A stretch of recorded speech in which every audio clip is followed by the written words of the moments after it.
Hi, and welcome to my channel. My name is Emily, and this is my channel, Books for Life, and today I'm here to talk to you about my TBR for the month of March.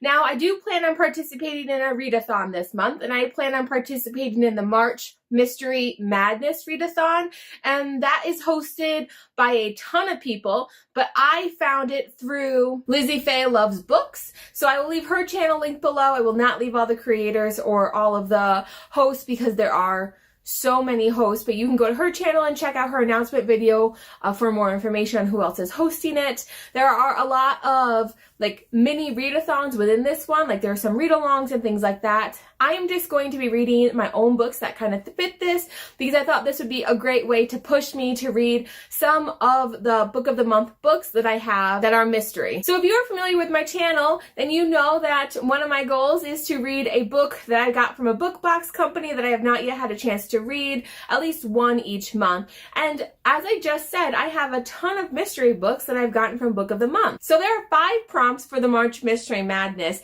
and each prompt is just a single word, so you can kind of interpret it however you want. The 5 words are old, again, new, borrowed, and blue. And then, if you can kind of hear a theme there, the bonus is to read a mystery book that has a wedding involved in some way. So I am not reading 6 books that are focused on mystery because that's not my favorite genre, and I know that I won't enjoy my reading if I only read mysteries. So I have picked 4 books that meet this criteria that I am hoping to get to. One is an audio and the other 3 are physical books. So the first book that I plan on reading that meets the March Mystery Madness criteria is The Shallow Graves by Jennifer Donnelly. Now, for me, I'm considering this as my old book because I have had this since it came out in 2015, and it has been on my TBR for many years, and I have never gotten around to it. So for me, to have something on my TBR for 4 years is a problem. So this is an older book that I want to get to.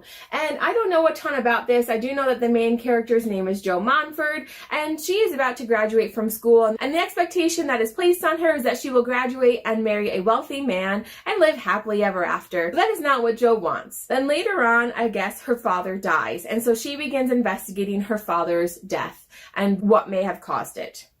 I've heard this is brilliant. I have a few friends on Instagram who really love it, and so I'm excited to get to this one. So the next book that I'm choosing actually works for 2 of the categories, or 2 of the prompts. It works for new, and it also works for blue. So I plan on reading No Exit by Taylor Adams, and this was my Book of the Month pick for January. Everyone is raving about it. People are talking about it all over Instagram, and they're loving it. So what I know, it is about a girl who's on her way to Utah to see her dying mother. She's in college.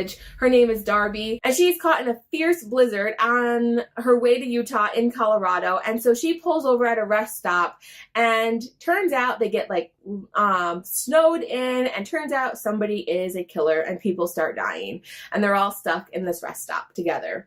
I heard it is fascinating. I heard that there's a great twist in it, and it is fast-paced and keeps you on the edge of your seat, so I'm excited to dive into this one as well. The next book that I have fits the, again, prompt for the March Mystery Madness, and this is Final Girls by Riley Sager, and I'm using this as, again, because I am going to read a Book of the Month pick again.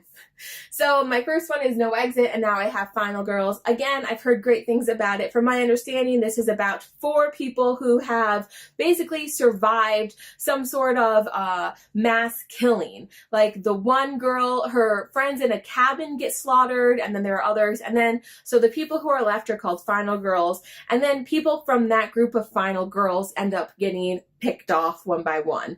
And so the girl who I think is the main focus is probably kind of left for last, and she has a lot of fear, a lot of anxiety, and is trying not to die. So again, I heard it's another amazing thriller, and I am excited to dive into this one. The last book that I'm going to read for March Mystery Madness is Then She Was Gone by Lisa Jewell. Google tells me that this will fit 2 of the categories, the last 2 categories, that this is going to fit my borrowed because I am borrowing this audiobook from the library, but then it's also going to fit the wedding bonus round because apparently there is a wedding in it. I don't know how, I don't know why, but Google tells me that it is a great fit for a mystery with a wedding. So I hope Google has not led me astray, but that is what I am picking, and I guess if it doesn't, then I didn't complete the bonus round. So I believe it is about a young family. This couple, they got married, they fell in love love, they had a child together, and later on, when the child is still pretty young, she is kidnapped.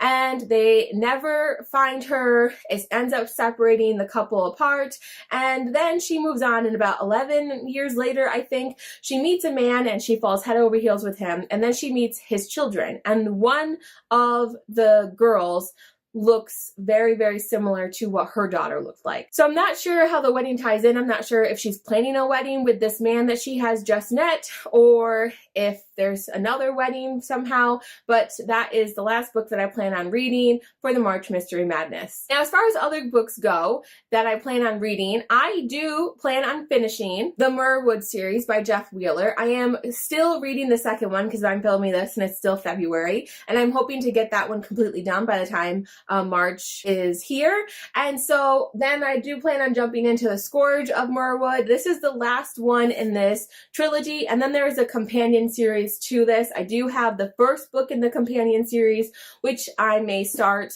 in April, or I might hold off and wait a little bit since I don't own the other books to it. I do plan on reading this one during the month of March. So right there, that is 5 books that I plan on reading during the month of March. I know one is an audio book, but that's going to keep me pretty busy. So if I have time, I would like to read another book from one of these shelves. These are all of the books that are on my TBR that I'd love to get to. I don't know what. I assume something fantasy because I haven't read much fantasy, and this TBR does not have much fantasy in it, but I hope that I will be able to get to a book here. So these are all the books that I plan on reading during the month of March. Let me know, are you participating in any readathons? I hear that there are a couple. Are you specifically participating in the March Mystery Madness? And if you are, what books are you reading?